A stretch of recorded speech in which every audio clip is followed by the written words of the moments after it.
కొద్దిగా salt, colour change కాకుండా కొద్దిగా లైట్గా షుగర్ వేసుకోండి. మనకి షుగర్ ఇది కొత్తిమీర పేస్ట్ బ్లాక్ కాకుండా ఉంటుంది అనమాట. ఇది మెత్తగా గ్రైండ్కి వేసుకొచ్చుకొని మళ్ళీ మీకు చూపిస్తాను.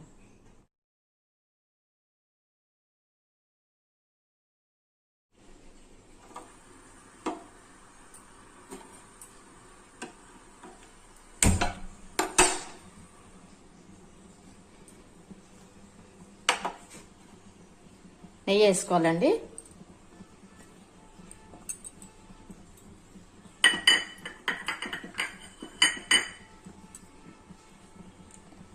బాగా నెయ్యి కాగిన తర్వాత మనం